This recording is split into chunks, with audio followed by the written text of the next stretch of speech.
Put your hands together for YBN Cordae, 1,000 words. It's almost like when you make a record like that, you got to like be feeling yourself a little bit. Because you said that one line, you were like, okay, I'm doing something. Yeah, as I was writing it, I was like, oh.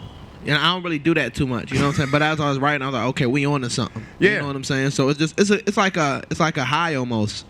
Like your endorphins are like released when you writing something that you know that's gonna resonate with people, that's gonna like people are gonna actually feel it. You know, it may help somebody, you know what I'm saying, to like be very relatable. So it's always a good feeling. It really feels like you pick your words carefully, and like I said, oh, for sure, I always go back and like, what's a better word, or like, how can I better phrase this versus just rhyming, you know what I'm saying? Because the rhyming part is easy. I'm like, how can I like, I always like will go back and like replace a word and just be like, okay, I can say this instead of that to like more clearly like articulate the message, you know what I'm saying? Because a lot of people can rhyme. Right, you know cat, what I'm saying? hat, bat, yeah, we or can do just that. be on some lyrical miracle shit. Right. But it got to make sense. You know what I'm saying? It got to really touch the people. So yeah. And that's funny because people are, you know, talking about your college life because you're so well read, and so articulate that they're like, yo, so you left school, and it's like, when I talk at schools, I make people nervous because I'm like, everybody should go to college. Not everybody finishes. Some people go pro. I went to radio. Some people go play ball. You left and became YBN Cordae. You know what I'm saying? So talk about the effect of just being a wordsmith, somebody who can just find them words and connect them together to put together a masterpiece like this. I don't really think college helped at all with that. But I just always been, but college gave me more to talk about. You know what I'm saying? From experience being, you know, a broke-ass college student. You know what I'm saying? It just gives you more to talk about being living in Baltimore. You know what I'm saying? While I was in school. But, yeah, I've just always been, like, good with words, if that makes sense. You know what I'm saying? It's just sort of like I hate to say like a gift because it sounds like very self-omniscient, you know what I'm saying? But it's just always something I love to do more. So I always just love like writing music, rapping, you know what I'm saying? So yeah. When we talk about the new wave of artists that come through, you know, there's you know, the older MCs who felt put aside. It felt kind of like, you know, like they was getting just crapped on or whatever. You know, they started to make a lot of noise, and so you remixed J. Cole's 1985 and came out with Old Ends, and that's when I first got you on my radar, because I'm like, yo, this dude's clapping back at J. Cole. Ooh, this gonna be ugly. And then I watched it, and I'm like, yo, this, wow. Like, it was a different opinion because it wasn't like the rest of the people that you kind of getting lumped in with. And then you did the BET Awards with her. And that was just a moment where everybody knew your name at that point. And I'm like, yo, I really need to see this dude's stuff. So in listening to everything you put together, was it a conscious effort to make sure that this release had a bigger view than just what's out there now? Like when you listen to the whole project before you hit finalize, were you like, I need to make a moment that's gonna let them know I'm here and I'm real, or was it just organically part of you? It was just organically part of me, but I definitely like took a lot of time into this. You know what I'm saying? I've been working on this joint for like a year, 8 months to a year, essentially.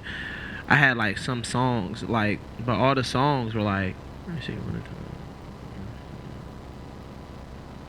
essentially I've been working on this joint for a good 6 to 8 months, and some songs is like a year. But I just was taking my time with the order. You know, it got down to really 13 songs and 2 interludes. But yeah, I really took my time. I went through like 40 songs to cut down to these that like made the most sense sonically and just fit the story. I knew what story I wanted to tell. I knew the concept I wanted to go in, but it was just like, how do I put this? You know what I'm saying? Pen to pad and make good music while doing it. So yeah. Now you mentioned the interludes.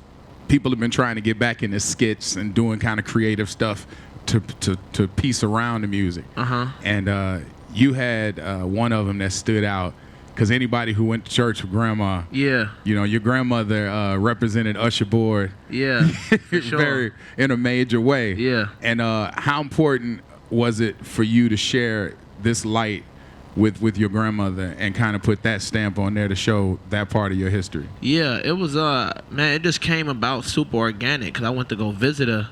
Whenever I have my grandmother stays in Rhode Island, so whenever I'm in New York, I just fly to Rhode Island to see her, and I went to go visit her, and she started singing that, and I just recorded her singing it, and then I took the iPhone recording and put it on Pro Tools and had my boy add like a piano behind it, and then my other homie Sir to add like background vocals to it, and I was like, because when I seen the video, I was like, yo, this kid like, I gotta put this shit on the album somehow. So we actually made it the musical thing. Yeah, I told her afterwards, but she knew. She was like, Cordae. When the album came out, she always called me Cordae. She's like, you know, my girl was born in 1933. Like her parents were sharecroppers. You know what I'm saying? She from North Carolina, whatever. So she was like, my phone been buzzing all day. My line hot right now. The OU. She said, I'm popping.